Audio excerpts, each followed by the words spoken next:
بسم اللہ الرحمن الرحیم۔ السلام علیکم دوستو، میں ہوں ایڈوکیٹ قرۃ عائشہ اور آپ کی خدمت میں کیو اے لا یوٹیوب چینل کی جانب سے حاضر۔ دوستو، آج کی ویڈیو سوالات کے جوابات پر مشتمل ہے۔ بہت سارے سوالات ہمیں موصول ہوئے جن کا الگ سے جواب دینا تو ممکن نہیں ہے، لیکن ان میں سے کچھ سوالات کو ہم اس ویڈیو سیشن میں انٹرٹین کریں گے تاکہ ویڈیو زیادہ لمبی بھی نہ ہو اور ایک سے زائد سوالات کے جواب بھی ہمیں مل جائیں۔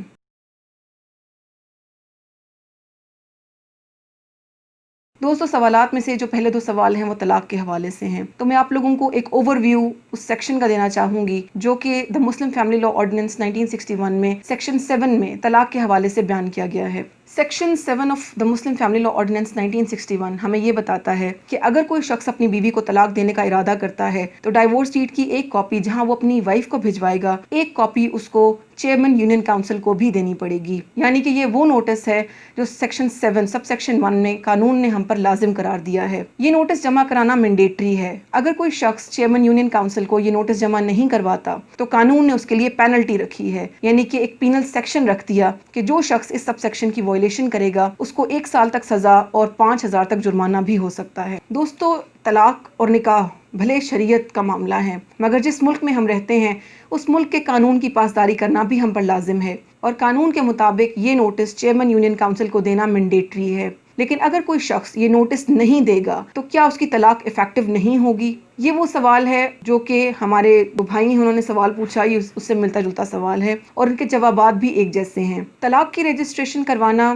مینڈیٹری ہے، یہ قانون کی ریکوائرمنٹ ہے کہ طلاق کو رجسٹر کروایا جائے، لیکن اگر طلاق کو کوئی رجسٹر نہیں کرواتا تو اس کا یہ مطلب نہیں ہے کہ وہ مؤثر نہیں ہوگی۔ اگر کسی شخص نے اپنی وائف کو طلاق ثلاثہ دے دی ہے تو اس کا رجسٹر نہ ہونا اس بات کی اجازت نہیں دیتا کہ وہ رجوع کر سکتے ہیں۔ طلاق کی رجسٹریشن قانون کی ریکوائرمنٹ ہے، اس کا طلاق کے افیکٹو ہونے سے تعلق نہیں ہے۔ اس سوال کا جو دوسرا حصہ ہے کہ طلاق سرٹیفکیٹ ایشو نہ ہو تو کیا طلاق واقع نہیں ہوتی، اس سوال کا جواب دوستوں میں آپ کو ایک کیس لا کے ذریعے دوں گی جس میں عدالت نے اس ایشو کو باقاعدہ ایڈریس کیا اور آبزرویشن دی کہ ایشوئنس آف سرٹیفکیٹ آف طلاق از میئر اے ٹیکنیکلٹی، طلاق کی افیکٹونیس پہ کوئی اثر نہیں پڑے گا، یہ ایک ٹیکنیکلٹی ہے اور میرٹس پر اس کا کوئی اثر نہیں ہوگا، یعنی کہ طلاق اپنے ٹائم پیریڈ کے بعد جو اس کا عدت پیریڈ ہے، جو اس کا 90 ڈیز کا پیریڈ ہے، اس کے بعد وہ افیکٹو ہو جائے گی۔ اب یہ جو 90 ڈیز کا پیریڈ ہے اس میں ایک ایکسیپشن ہے اور وہ ہے پریگننسی، کہ اگر کسی خاتون کو اس کے شوہر نے اس وقت طلاق دی جبکہ وہ پریگننٹ تھیں تو اب طلاق کے مؤثر ہونے کی جو مدت ہے وہ ان کی اینڈ آف پریگننسی ہوگی، یعنی کہ جس وقت ان کی پریگننسی اینڈ ہوگی تب ان کی طلاق افیکٹو ہو جائے گی،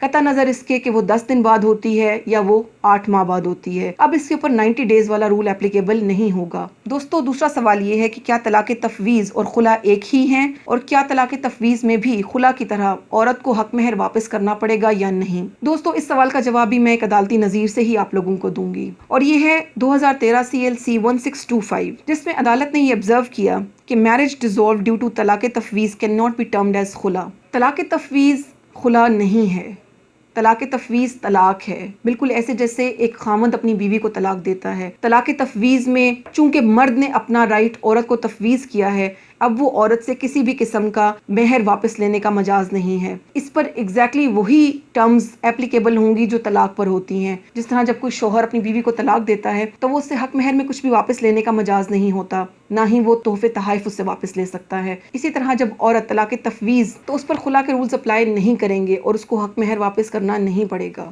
دوستو، تیسرا سوال ہے کیا مبارات میں رجوع کیا جا سکتا ہے؟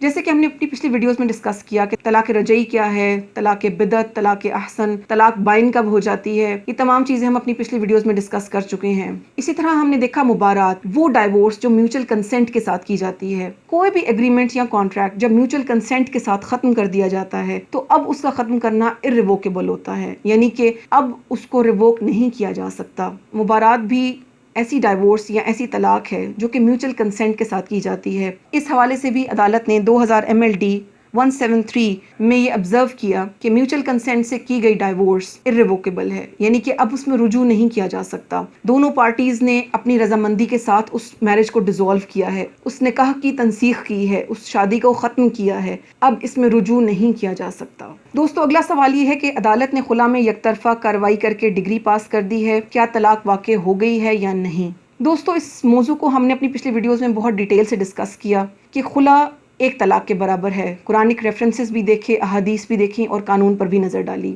خلا ایک ایسا رائٹ ہے جو شریعت نے اور قانون نے عورت کو دیا ہے. اگر وہ یہ سمجھتی ہے کہ وہ اللہ کی حدود کو قائم نہیں رکھ سکے گی تو وہ اس مرد سے علیحدگی اختیار کر سکتی ہے. عدالتوں نے اپنے مختلف فیصلوں میں اس چیز کو آبزرو کیا کہ خلا بائی کورٹ ایک طلاق کے برابر ہے. یعنی کہ عورت اگر عدالت سے خلا لے بھی لیتی ہے، وہ ایکس پارٹی ڈکری ہے یا وہ میرٹس پہ ہوئی ہے، اس سے قطع نظر دونوں صورتوں میں یہ ایک طلاق کے برابر ہے.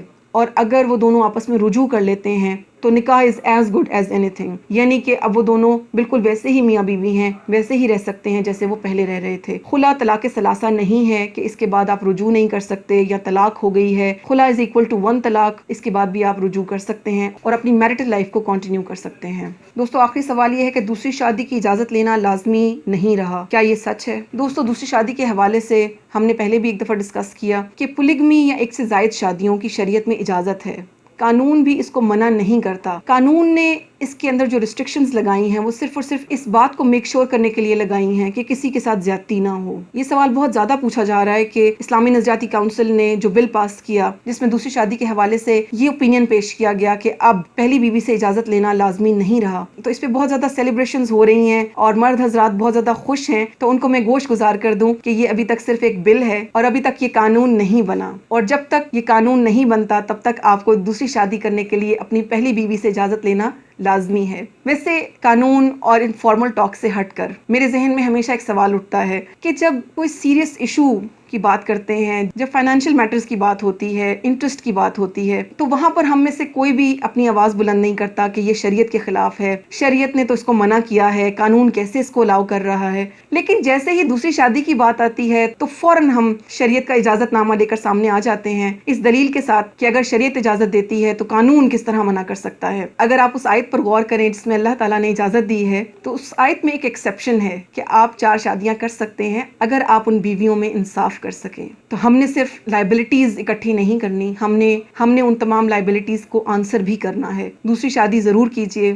لیکن یہ سوچ کر کہ آپ کی لی ہوئی ہر ذمہ داری کے آنسریبل آپ خود ہیں، قانون نہیں ہے. ایک اور بات ایڈ کروں گی کہ اللہ تعالیٰ نے دوسری شادی کرنے کی اجازت دی ہے، یہ نہیں کہا کہ دوسری شادی کرنا آپ پر فرض ہے. دوسری شادی کرنا فرض نہیں ہے. اور بڑی مزیدار بات ہے کہ اکثر مرد حضرات کو یہ دلیل پیش کرتے ہوئے دیکھتی ہوں تو ان کو بہت ترس آ رہا ہوتا ہے ان خواتین کہ میڈم کہ بقایا عورتوں کا پھر کیا ہوگا. آپ کا احساس ذمہ داری میں بخوبی سمجھتی ہوں اور اس کو اپریشیٹ کرتی ہوں. اللہ تعالیٰ آپ کو آپ کی تمام ذمہ داریاں احسن طریقے سے ادا کرنے کی توفیق عطا فرمائے. اسی بات کے ساتھ اجازت چاہتی ہوں. اگر آپ نے ہمارا چینل سبسکرائب نہیں کیا تو کائنڈلی چینل کو سبسکرائب کر لیجئے اور کامنٹ سیکشن میں اپنی آراء کا اظہار ضرور کیجئے. اگر آپ کے ذہن میں کوئی سوال ہو تو وہ بھی آپ پوچھ سکتے ہیں. السلام علیکم ورحمۃ اللہ وبرکاتہ.